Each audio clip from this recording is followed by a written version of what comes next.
부활절 두 번째 주일에 우리에게 주신 하나님 말씀은 신약성경 데살로니가 전서 4장 1절에서 8절 말씀이 되겠습니다. 신약성경 데살로니가 전서 4장 1절에서 8절, 제가 가진 책으로 331페이지에 있습니다. 찾으신 줄 알고 오늘 우리에게 주시는 하나님의 기록된 계시의 말씀을 제가 봉독합니다. 하나님의 말씀을 경청하시기 바랍니다. 그러므로 형제들아, 우리가 끝으로 주 예수 안에서 너희에게 구하고 권면하노니 너희가 마땅히 어떻게 행하며 하나님을 기쁘시게 할 수 있는지를 우리에게 배웠으니 곧 너희가 행하는 바라 더욱 많이 힘쓰라. 우리가 주 예수로 말미암아 너희에게 무슨 명령으로 준 것을 너희가 아느니라. 하나님의 뜻은 이것이니 너희의 거룩함이라. 곧 음란을 버리고 각각 거룩함과 존귀함으로 자기의 아내 대할 줄을 알고 하나님을 모르는 이방인과 같이 세욕을 따르지 말고 이 일의 분수를 넘어서 형제를 해하지 말라. 이는 우리가 너희에게 미리 말하고 증언한 것과 같이 이 모든 일에 주께서 신원하여 주심이라. 하나님이 우리를 부르심은 부정하게 하심이 아니요 거룩하게 하심이니 그러므로 저버리는 자는 사람을 저버림이 아니요 너희에게 그의 성령을 주신 하나님을 저버림이니라. 아멘. 네, 자리에 앉으시기 바랍니다. 하나님 아버지 은혜를 감사합니다. 이 시간 예배하는 중에 하나님의 귀한 말씀 앞에 섰습니다. 부활절 두 번째 주일에 우리에게 주시는 하나님의 복된 말씀을 듣게 하옵소서. 하나님, 이 시간 하나님 우리와 함께 하셔서 말씀하시옵소서.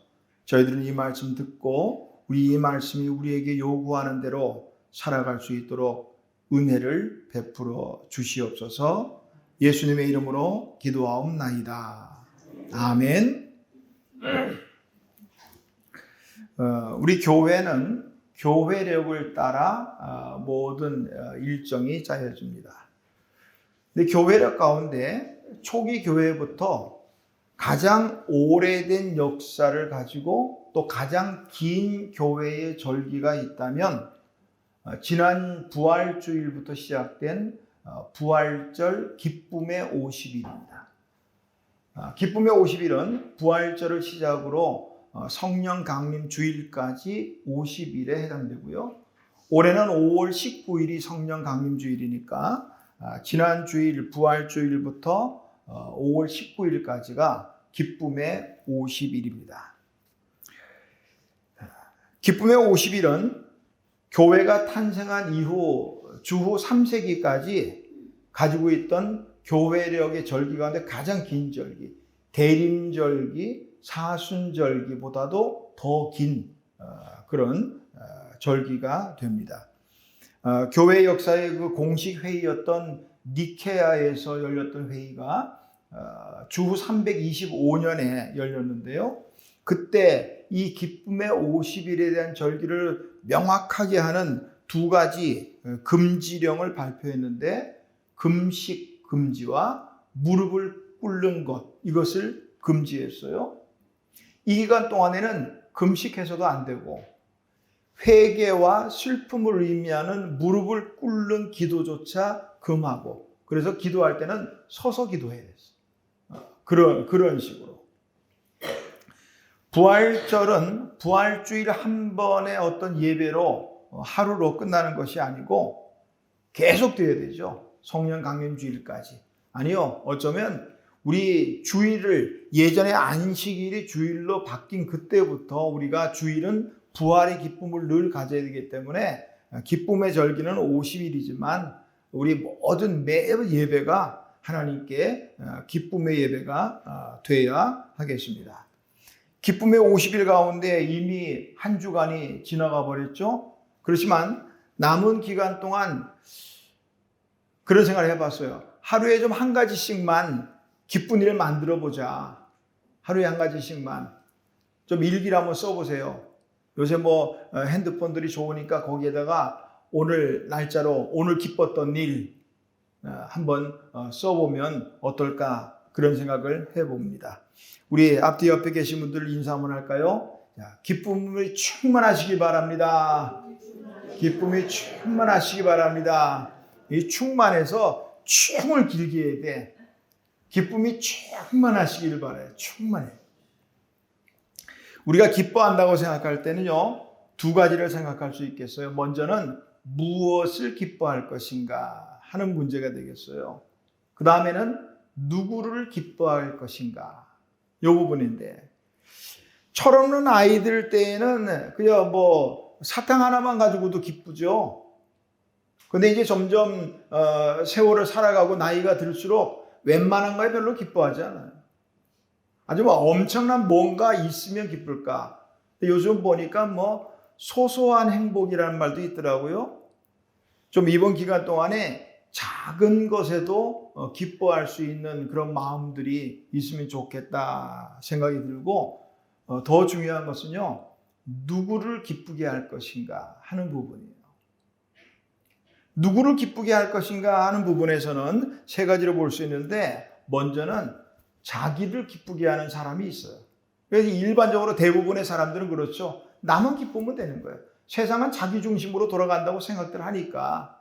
그래서 자기만 기쁘면, 남들이야 뭐 어떻든 간에 나만 기쁘면, 나만 좋으면 된다는 거예요. 수준으로 따지면 가장 낮은 차원의 기쁨이에요. 자기 중심적이고 자기밖에 모르고 이런 이기적인 기쁨을 좋아하는 사람들에게는요, 사람들의 관계에서도 점점 어려워지고 점점 외로워지게 마련입니다. 나아가서 이웃을 기쁘게 하는 사람도 있죠. 우리나라의 건국 이념이 뭐예요? 홍익인간이잖아. 홍익인간. 이게 이웃을 기쁘게 하자는 그런 의미를 담고 있거든요. 남을 기쁘게 할 수 있는 거, 어떻게 보면 덕스러운 수준이 될 수가 있겠죠. 적어도 자기만 기쁘게 하는 삶보다는 그래도 이웃을, 타인을 기쁘게 할 수 있다 하는 사람은 그래도 타인에게 인정받고 칭찬받는 것은 아닐까. 그러나 우리 하나님의 사람들은 좀 수준을 좀 더 끌어올리자고요. 누구를 기쁘게 할 것인가? 하나님을 기쁘시게 하자 말이죠. 우리가 하나님을 기쁘시게 하는 삶을 통해서 하나님을 기쁘시게 할 뿐만 아니라 적어도 하나님을 기쁘시게 할 정도의 수준을 삶을 산다면 이웃을 기쁘게 하겠죠. 하나님을 기쁘시게 하고 이웃을 기쁘게 하고 그러면 자신이 기쁘게 되죠. 그런 것처럼 오늘 본문에서 사도 바울은 데살로니가 성도들에게 말합니다. 1절 말씀을 보니까 형제들아 우리가 끝으로 주 예수 안에서 너희에게 구하고 권면한단 말이죠. 너희가 마땅히 어떻게 행하며 하나님을 기쁘시게 할 수 있는지 배웠다. 우리에게 배웠으니 곧 너희가 행하는 바라 더욱 많이 힘쓰라. 조금 더 쉽게 공동번역 성경으로 읽어드릴게요. 교우 여러분, 마지막으로 주 예수의 이름으로 부탁하며 권고합니다. 여러분은 어떻게 살아야 하나님을 기쁘시게 해드릴 수 있는지 우리에게서 배웠고 또 배운 대로 살고 있습니다. 그러니 앞으로 더욱 더 그렇게 살아가십시오. 데살로니가 교인들은 사도 바울을 통해서 어떻게 하면 하나님을 기쁘시게 할 수 있는지 그리고 그렇게 살아가고 있다 이 말이에요. 그러나 바울의 권면은 더 힘쓰라. 그러니까 더 하나님을 기쁘시게 하기를 힘쓰라 이 말이죠. 기쁨의 50일을 살아가는 동안에 우리도 마찬가지로 우리 각자의 삶에 기쁨이 먼저 충만하기를 바라고 또 이웃에게도 기쁨을 주는 삶을 사시기를 바라고 나아가서 하나님을 기쁘시게 하는 우리 모두가 될 수 있기를 간절히 바랍니다. 이 시간에는 먼저 우리가 하나님을 기쁘시게 하는 일들에 대해서 생각해 보려고 합니다. 하나님께서 기뻐하시는 일에 대해서 사도 바울은 이렇게 말하죠. 그러므로 형제들아 우리가 끝으로 주 예수 안에서 너희에게 구하고 권면하노니, 먼저 우리가 주목해야 될 단어는 주 예수 안에서. 사도 바울이 아주 즐겨 쓰는 표현이죠. 예수 그리스도 안에서라는 표현이에요. 누가 하나님을 기쁘시게 하는 삶을 살 수 있을까? 또 살아야 할까? 주 예수 안에 있는 사람. 바로 우리. 주 예수 안에서 살고 있는 사람들에게 바울은 구하고 권면하고, 새번역 성경이나 현대인의 성경 공동 번역 보니까 전부 다 부탁하며 권면합니다 이렇게 번역했더라고요. 하나님을 기쁘시게 하는 삶을 위해서 사도 바울은 거듭거듭 그렇게 살아라, 하나님을 기쁘시게 하며 사시오 하고 거듭거듭 부탁하고 권면하고 있단 말이죠. 우리가 마찬가지로 예수 그리스도 안에 살아가는 사람이라면 사도 바울의 거듭 부탁하고 권면하는 이 말에 귀를 기울여야 되겠어요. 그럼 그 부탁과 권면은 무엇인가? 오늘 3절이죠. 하나님의 뜻은 이것이니, 하나님의 뜻대로 좀 살아가자 이 말이에요. 하나님을 기쁘시게 하는 방법은 그렇게 멀리 있지 않아요. 하나님의 뜻대로 살아가면 기쁜 거예요. 우리 자녀들이 부모가 말하는 대로 잘 순종하고 살기만 하면 부모 마음은 그냥 기뻐요. 다른 거 없어도요. 뭐 부모님에게 용돈을 많이 들고 안 해도 괜찮아. 부모님의 말씀 한마디를 무겁게 여기고 순종하고 하면 부모 마음은 그냥 기쁘다고요. 오늘 우리도 하나님을 기쁘시게 하는 건 뭐냐? 하나님의 뜻대로 살아가는 거예요. 근데 하나님의 뜻이 뭐냐? 3절을 같이 보죠. 하나님의 뜻은 이것이니 너희의 거룩함이라. 거룩함이라. 하나님의 자녀들의 거룩한 삶을 통해서 하나님은 기뻐하신다 이 말이죠. 우리가 자칫 착각하기 쉬운 것 중에 하나 그거예요. 하나님이 기뻐하시는 것, 하나님의 뜻, 이런 것들을 대단히 뭔가 큰 일을 해야 될 줄로 생각을 해요. 예배당을 몇 개 건축하고,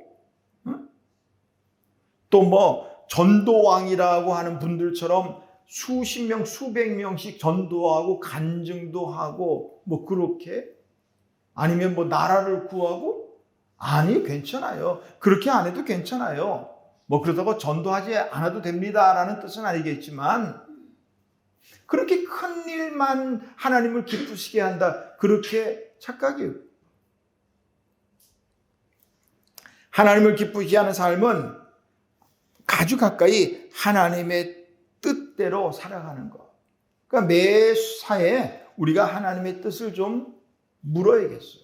하나님의 뜻은 무엇입니까? 하나님의 뜻은 무엇입니까?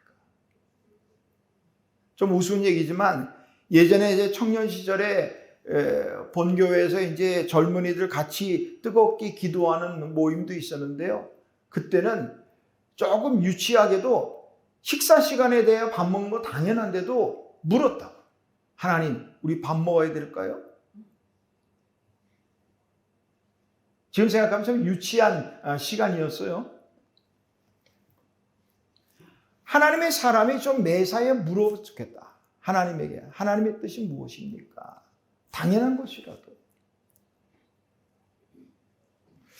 하나님을 기쁘시게 하는 삶을 오늘 사도 바울을 통해서 말씀합니다. 거룩합니다. 거룩한 삶에 있다는 거예요. 사도 바울은 거룩함에 대해서 몇 번이나 강조해요. 근데 이것은 사도 바울의 말이라고 보시면 안 돼. 사도 바울을 통해서 하나님이 우리에게 하시는 말씀이에요. 3절에 보니까 하나님의 뜻은 이것이니 너희의 거룩함이라. 거룩함으로 시작해서 4절에 각각 거룩함과 존귀함으로 자기 아내를 대하고, 7절 하나님이 우리를 부르심은 부정하게 하심이 아니요 거룩하게 하심이니 거룩으로 시작해서 거룩으로 끝나고 있어요. 그리고 말씀드리지만 성경에서 2번 예수님께서 말씀하실 때 예수님께서 내가 진실로 이르노니 이렇게 하면 중요한 말이고요. 거기다 3번 거듭되는 말들은 대단히 중요한 의미를 가지고 있다는 거예요. 오늘 거룩을 말하고 있단 말이죠. 실제 말씀 한번 보시면 하나님이 우리를 부르심은 부정하게 하심이 아니요 거룩하게 하심이니, 이 부정하다 하는 이 말은 3절과 이제 5절에 나오는 말씀을 우리가 생각하면 되겠는데, 음란과 5절에 보니까 색욕 이런 것들, 부정하다 하는 이 말은 더럽다는 뜻이에요. 자기 아내를 두고도 음란하고 이방인들처럼 색욕을 따르고 이런 모습을 보고 기쁘다? 그럴 수 없죠. 더러운 거예요. 더러운 거예요. 거룩함이라 하는 이 말에 해당하는 헬라어 하기오스모스라고 말하는데요. 이 말은 깨끗하다, 순결하다 이런 뜻을 갖고 있어요. 그래서 이 구절을 현대인의 성경은 이렇게 번역했습니다.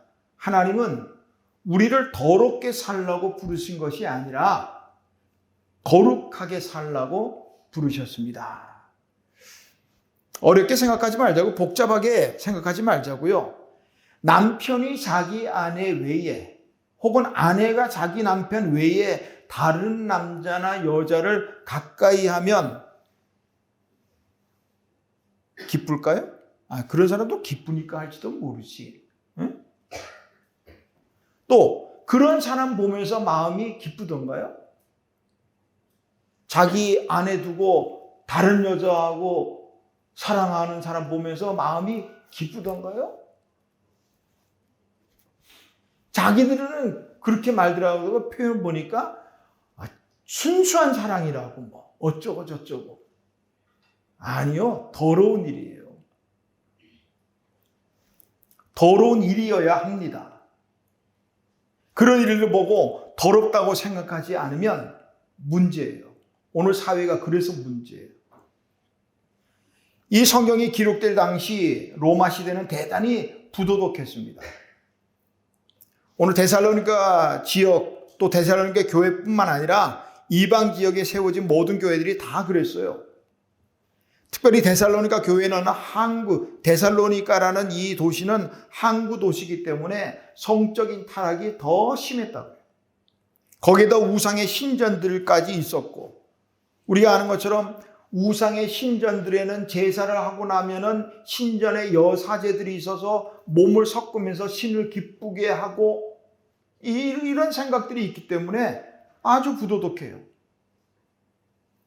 당시 로마 사회는 한 남자가 자기 아내 외에 정부를 둘 수도 있었고 첩을 둘 수도 있었다는 거예요. 거기다가 원하기만 하면 자신의 성욕을 위해서는 창기를 찾기도 했다는 거예요. 그러니까 헬라 사회는, 이 당시 사회는 부도덕한 것이 그냥 자연스러웠다, 이렇게 생각하면 되겠어요. 헬라의 철학자 테모스테네스는요, 우리는 향락을 위하여 매춘부를 둔다. 제가 성지순례 하면서 에베소, 소아시아 7교회 가운데 에베소라는 도시를 갔더니, 에베소 도시 거의 중앙 부분에 셀수스 도서관이라고 큰 도서관이 있고요. 그리고 그 길 건너편에 보니까 창기촌이 형성이 되어 있었다 그러더라고요. 오래된 전이니까. 그 창기촌에 들어가는 입구에는 요만한 이 대리석에 발 모양이 하나 그려져 있어요. 이게 뭔가 하고 가이드가 설명해 주는 거예요. 요 발 크기가 안 되면 들어갈 수 없다는 거예요. 오늘 말로 하면 미성년자 입장 불가라는 거예요. 그러니까 창기촌이 그 중앙 거리에 형성이 돼 있었단 말이에요. 이게 로마 당시의 사회였어요. 이렇게 음란한 것이 자연스럽고 당연한 이런 환경에서 주위의 유혹을 뿌리치고 그리고 거룩하게 살아간다는 거 결코 쉬운 일이 아니었을 거예요. 그리고 실제로 데살로니가 교회가 세워지기 전에 그 교회 성도들 구성원들도 예수님 복음을 받기 전에는 그렇게 살았을 거란 말이에요. 이제 그런 사람들에게 이제는 사도 바울이 단호하게 말합니다. 하나님이 우리를 부르신 것은 더럽게 살라는 게 아니다. 너희들이 지금까지 살았던 그 삶은 더러운 삶이라는 거예요. 지금부터는 그렇게 살아서는 안 된다. 거룩하게, 깨끗하게, 순결하게 살아야 한다. 이렇게 말하고 있는 거예요. 거룩한 삶은 참 쉽지 않아요. 우리가 신앙생활하면서 거룩에 대한 말을 많이 하는데 그렇게 말 많이 한다고 해서 거룩해지지 않더라고요. 그리고 거룩한 삶은 쉽지도 않을 뿐더러 참 이게 단순간에 이루어지지도 않아요. 어떤 사람들은 예수 믿으면 혹은 세례 받으면 또 거듭나면 단번에 거룩해질 줄로 생각도 할 수도 있겠지만 아니에요. 하나님이 우리를 거룩한 백성, 거룩한 자녀로 삼아 주시니까 우리가 거룩하다 이렇게 말하지만 실제로 우리는 거룩하지 않잖아요. 우리 스스로를 한번 보자고요. 우리는 거룩하지 않아요. 다만 거룩해지고 있는 과정입니다. 거룩한 삶에 대해서 윌리엄 맥도날드는요, 잊혀진 명령 거룩하라 하는 시를 썼는데 그 시를 소개합니다. 긴데 일부만 제가 소개를 해드릴게요. 거룩한 삶은 마땅히 투자가 있어야 한다.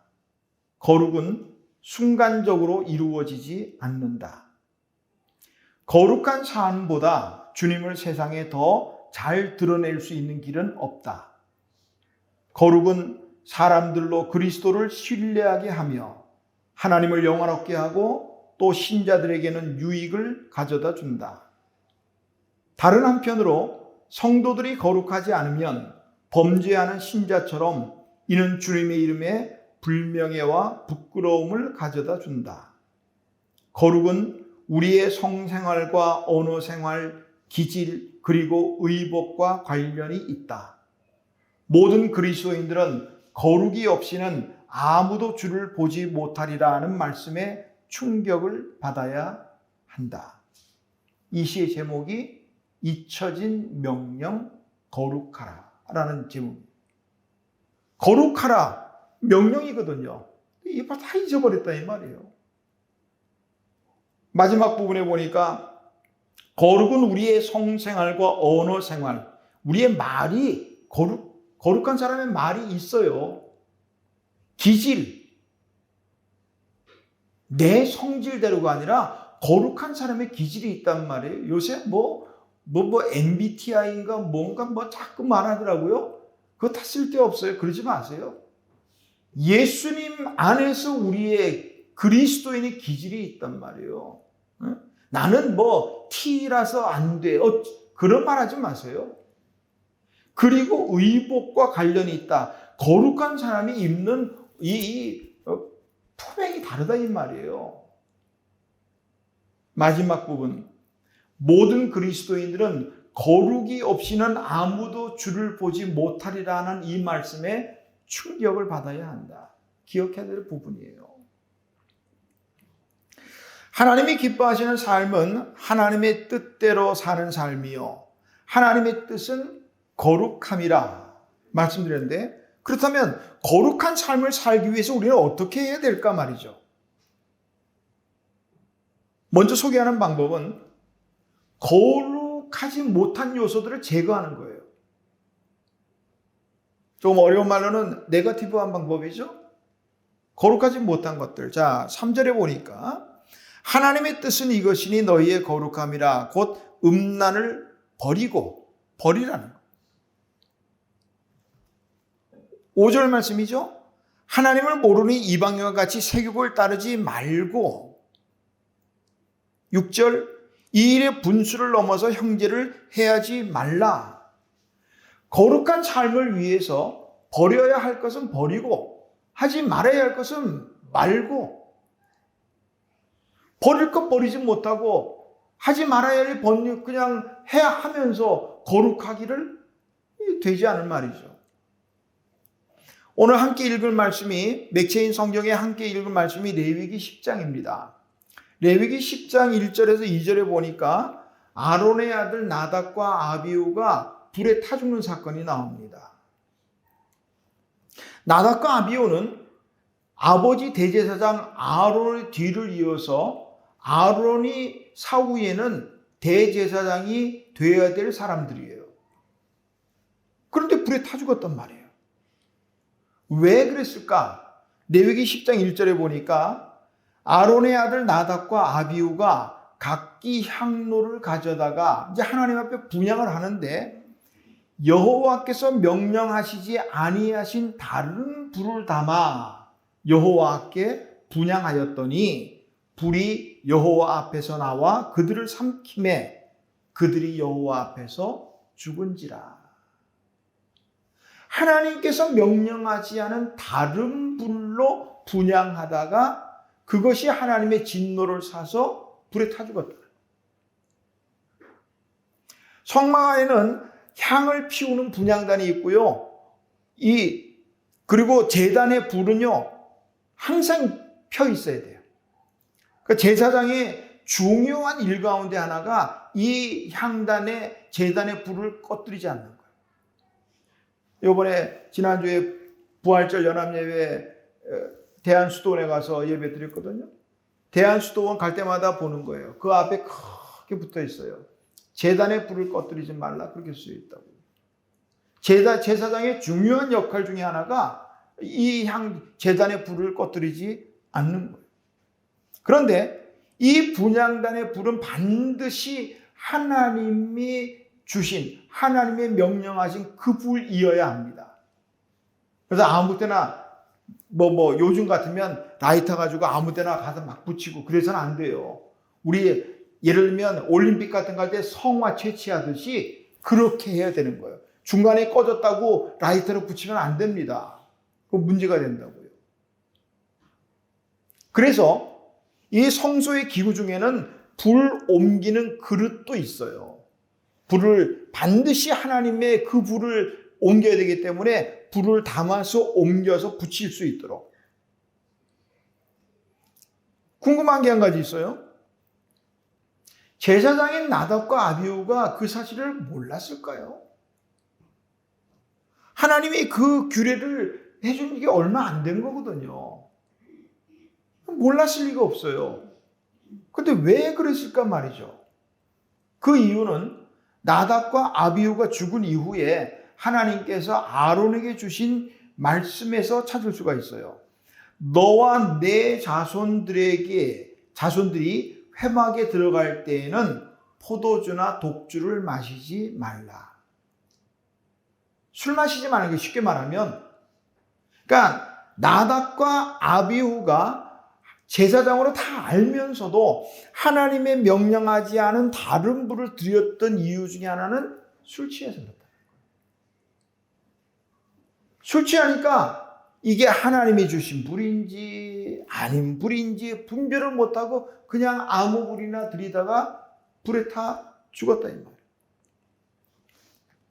그 말씀 이후에 하나님께서 아론에게 그렇게 말씀합니다. 레위기 10장 10절에 보니까 너희가 거룩하고 속된 것을 분별하며 부정하고 정한 것을 분별하라. 오늘 우리가 무엇이 거룩한 것인지 그렇지 않은 것인지, 어떤 것이 선한 것인지 악한 것이 분별할 수 있어야 되는 거예요. 분별이 됐다면 거룩하지 못한 것은 버려야 돼요. 오늘도 함께 읽을 말씀이 잠언 25장이에요. 잠언 25장 4절과 5절을 보니까 은에서 찌꺼기를 제하라. 그리하면 장색에 쓸만한 그릇이 나올 것이요. 왕 앞에서 악한 자를 제하라. 그리하면 그의 왕위가 의로 말미암아 견고히 서리라. 은에서 찌꺼기를 제하라. 은이든 금이든 가치 있는 은과 금을 구하려면 재련이라는 과정이 필요해요. 뜨겁게 타는 용광로에서 불순물들을 다 끄집어내야 돼요. 그러면 순도 높은 순금 혹은 순은이 만들어지죠. 그래야 가치가 있는 거예요. 또한 왕 앞에서 악한 자를 제하라. 왕 앞에는 어떤 사람들이 있을까요? 충신이 있을 수도 있지만 늘 아첨하는 사람들도 있어요. 그런 사람들 제거하란 말이에요. 그러면 충신들의 충언을 듣게 되고 그러면 왕위가 든든하게 서갈 것이라, 이런 말씀이에요. 정리하면 그래요. 먼저는 거룩하지 않은 것이 어떤 것인가 분별할 수 있어야 되고요. 그 다음에 분별이 됐다면 거룩하지 못하다라고 판단되면 버려야 돼요. 이게 우리가 거룩한 삶을 위해서 어떻게 해야 되는가 하는 부분이에요. 분별이 잘 안 된다고요? 기도해야 돼요. 지혜왕 솔로몬이요, 1000번제를 드린 후에 하나님께서 기뻐하시면서 내가 무엇을 너에게 줄까? 그랬더니 솔로몬이 구한 것이 그거잖아요. 듣는 마음을 주사 주의 백성을 재판하여 선악을 분별하게 하옵소서. 하나님부터 오는 거예요. 내가 거룩하게 살기 원한다면 어떤 것이 거룩한지 거룩하지 않은지 분별할 수 있는 지혜를 주옵소서 하나님께 구해야 됩니다. 방탕한 어거스틴을 성자로 만든 구절이 있죠. 로마서 13장 11절입니다. 또한 너희가 이 시기를 알거니와 자다가 깰 때가 벌써 되었으니 이제는 우리의 구원이 처음 믿을 때보다 가까웠음이라. 자다가 깰 때가 됐다는 거예요. 마지막 시대를 살아가는 우리 하나님의 사람들이 분별할 줄 알아야 돼. 지금 잠잘 때인지 깨어 있어야 될 때인지 이거 분별 못하고 그냥 잠들어 있으면 안 된다 이 말이에요. 분별할 수 있어야 돼요. 깰 때라는 사실을 깨달으면 성자가 되는 거고요. 그거 모르고 계속 자면 방탕한 사람이 되는 거예요. 어거스틴에서 볼 수 있는 겁니다. 거룩한 삶을 위해 분별하고 그리고 거룩하지 못한 것은 제해버리는 것, 이것은 소극적인 방법입니다. 보다 적극적인 방법은 무엇일까? 8절에서 답을 찾을 수 있습니다. 그러므로 저버리는 자는 사람을 저버림이 아니요 너희에게 그의 성령을 주신 하나님을 저버림이니라. 저버리다 하는 헬라어 아데테오 하는 말은요, 취소하다 혹은 무시하다 이런 뜻이 있어요. 어떤 학자들에 의하면 사도 바울 일행이 데살로니가 교회에 잘 가르쳤어요. 아까 우리가 본 대로 여러분 지금까지 여러분이 산 그 삶은 더러운 삶이요, 거룩한 삶을 살아야 합니다. 내가 가르쳐주고 여러분이 배운 대로 여러분이 거룩하게 살고 있지만 더 힘써서 거룩한 삶을 사십시오. 이렇게 했는데 바울 일행이 떠나고 나니까 거짓 선지자들 또 다른 생각을 가진 사람들이 또 가르치는 거예요. 바울이 그 말은 틀렸다.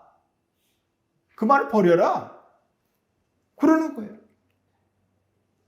사실 그런 생활이 세상 사람들로 볼 때는 또 하나님과 세상 사이에서 세상에 가까운 사람들에게는 훨씬 더 재미있지 않겠어요?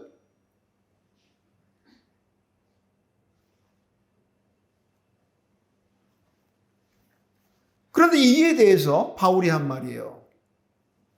나를 통해서 받은 그 말을 버리는 사람은 나 사람을 버리는 게 아니고 곧 하나님을 버리는 것이다 이 말이에요. 거룩해야 될 하나님의 사람이 거룩함을 버리는 이 행위는 하나님을 버리는 것과 같다. 이 말. 따라서 하나님의 사람들이 거룩한 삶을 살기 원한다면 소극적인 면에서는 거룩하지 못한 요소들을 제거하고 보다 적극적인 면에서는 하나님을 저버리지 않는, 더 적극적으로 한다면 하나님을 사랑하는 마음. 우리가 하나님을 사랑한다고 표현할 때는 마음을 다하고 힘을 다하고 목숨을 다하고 그러잖아요. 정말 우리가 하나님을 마음을 다하고 목숨을 다하고 힘을 다해 사랑한다면 하나님이 기뻐하지 않는 대로 살까요? 하나님이 더러워하시는 그런 삶을 살까 말이에요. 아니겠죠.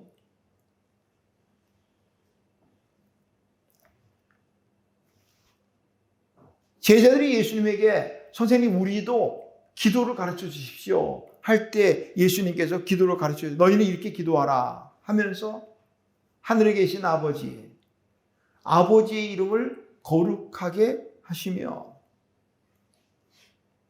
우리 찬송가 맨 앞에 주기도문 나와 있죠? 찬송가 맨 앞에 한번 펴보세요. 겉표지에 붙어 있어요. 주기도문에 보니까 요즘 우리 쓰는 개역개정 성경에는 새번역 주기도문 이렇게 되어 있고요. 두 번째 줄에 아버지의 이름을 거룩하게 하시며, 그러니까 아버지라는 거기에 주석이 하나 달려 있는데 아버지 원문에는 당신의 라는 뜻으로 쓰여 있고요. 이름을 거룩하게 하시며 작은 이로 주석이 내 있는데 2번 보니까 그렇게 되어 있어요. 아버지께서 우리를 통하여 당신의 이름을 거룩하게 하소서라는 의미가 함축되어 있다. 이렇게 되어 있어요. 우리를 통하여 하나님의 이름이 거룩하게 된다. 이런 뜻이에요. 우리는 지금 전쟁 중입니다. 남북 간이 휴전 상태에 있다, 그 말씀 드리는 거 아니에요. 거룩한 삶의 전쟁을 말씀드리는 겁니다. 거룩한 삶은 치열한 싸움, 영적 전쟁과도 같습니다. 우리 삶의 현장을 한번 보세요. 들려오는 뉴스들 보세요. 영적으로 너무나 어두운 시대를 살고 있다 이 말이에요. 도덕적인 부패와 타락, OECD 국가, 그래도 세계적으로 잘 산다는 이 나라들 모아놓은 OECD 국가 가운데 자살률 1위가 우리나라입니다. 국가 부채 증가율 1위가 또 우리나라입니다. 성범죄율 2위입니다. 우리 5천만 밖에 안 되는 이 나라에서 세계 1억이 넘는 나라들이 얼마나 많은데 우리나라가 2위라는 거예요. 뉴스마다 들려오는 마다 얼마나 이 부도덕하고 타락한 소식들이 많이 들려오는 말이에요. 오늘 본문에 보니까 음란과 세욕에 대해서 말하니까 오늘 거룩한 삶에 대해서 하나 짚고 넘어져가지고, 오늘 국회에서는 이번 수요일 날 또 우리 선거도 하겠지만 국회에서 어떤 국회의원들은요, 동성애자, 성소수자들에 대해서 차별금지법을 그렇게 하는 사람들도 있다 이 말이에요. 기도하면서 어느 것이 옳은가 좀 생각 좀 하자고요. 하나님은 한 남자와 한 여자를 짝 지어주시고 보시기에 좋았더라 하셨는데, 이제 그런 법들이 막 생겨버리면요, 이제 그런 말씀을 드릴 수가 없어요. 하나님이 한 남자와 한 여자 이렇게 말하는 순간 그런 법이 만들어지면 그 법의 조촉을 받게 된다 이 말이에요. 그 사람들의 말에 의하면 한 남자와 한 여자가 아니라 한 남자와 한 남자를, 한 남자와 한 여자를, 한 남자와 한 남자 한 여자를 다 나와야 돼요. 성적 취향이에요. 이런 시대를 우리가 지금 살아가고 있다 이 말이에요. 이런 부분에 대해서는 우리가 단호하게 우리의 이 거룩함을 저해야 하는, 방해하는 것들은 단호하게 결단해야 합니다. 그리스의 국경일 가운데 오히데이라는 국경일이 있다고 합니다. 헬라어로 오히라는 말은 아니요, 영어로 no라는 뜻이랍니다. 2차 세계대전 초기인 1940년 이탈리아 독재자 무솔리니가 교두보를 만들기 위해서 그리스를 들어가려고 합니다. 도시를 내주고 우리가 지나갈 수 있도록 모든 제공을 하라. 그리스를 진입하려고 할 때 그리스의 당시 지도자였던 메타크사스는요, 주저하지 않고 오히라고 말했단 말이에요. 아니요, no, 안 됩니다. 그 한마디의 결과는 참혹했습니다. 무솔리니는 그리스를 침략했고 그리스는 초토화가 됐습니다. 주권을 빼앗기고 전쟁이 끝날 때까지 그리스는 이탈리아의 지배를 받게 됩니다. 노라는 한마디에 그런 어려움을 당했다는 거예요. 오늘 우리도 우리 하나님의 뜻인 거룩한 삶에 방해되는 것들에 대해서는 단호하게 노할 수 있어야 합니다. 물론 노하는 그 한마디로 인해서 당할 고통과 어려움도 있겠지요. 그러나 그것이 두려워서 만약에 타협한다면 우리는 언제까지나 거룩함과 거룩하지 못함과 사이에서 갈등하고 끌려다니게 될 것입니다. 하나님을 정말 마음을 다하고 힘을 다하고 목숨을 다하고 사랑한다면 하나님의 뜻인 거룩한 삶을 위해 단호한 결단과 치열한 삶이 필요합니다. 영국의 위대한 설교자였던 마틴 로이드 존스 목사님 말합니다. 당신이 거룩해지고 싶은 열망이 없다면 당신을 그리스도인이라고 부를 이유가 없습니다. 거룩해지려는 열망을 가지시기를 바랍니다. 하나님께 기도하십시오. 하나님, 나의 삶이 거룩해지기를 원합니다. 내게 있는 거룩하지 못한 것들은 무엇인지 분별할 수 있는 지혜를 주시고 또 제거할 수 있는 용기를 주옵소서. 거룩한 삶을, 거룩한 나라를 꿈꾸게 하옵소서. 기도해야 돼요. 다시 1절로 돌아갑니다. 너희가 마땅히 어떻게 행하며 하나님을 기쁘시게 할 수 있는지를 우리에게 배웠으니. 우리 가운데 내가 거룩한 자녀라는 사실을 모르는 분은 없는 줄로 압니다. 또 우리가 거룩한 삶을 살아야 한다는 사실을 모르는 사람도 또한 없는 줄로 압니다. 바울의 말처럼 수도 없이 성경을 통해서 또 설교를 통해서 들어왔습니다. 이제 들었고 배운 대로 거룩한 삶에 힘쓰자고요. 기쁨의 50일을 살아가는 동안 거룩한 삶으로 우리 하나님을 기쁘시게 하며 살아가시기를 주님의 이름으로 축원합니다. 하나님 아버지 은혜를 감사합니다. 죄와 허물이 많은 저희들을 하나님 죄 없다 하시고 의롭다 하시고 너희는 거룩한 내 백성이라 거룩한 자녀라 말씀하신 하나님, 그럼에도 불구하고 저희들을 돌아볼 때 결코 거룩하지 못함을 고백합니다. 하나님, 우리가 거룩해지기 위해서 하나님이 기뻐하시는 거룩한 삶을 살기 위해서 치열한 우리 거룩과의 전쟁을 할 수 있도록 도와주시옵소서.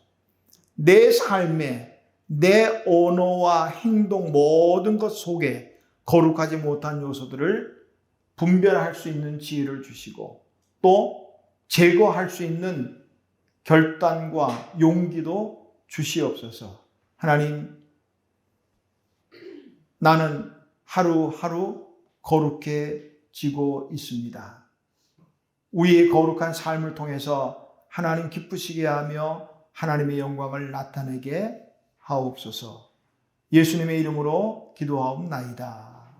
아멘.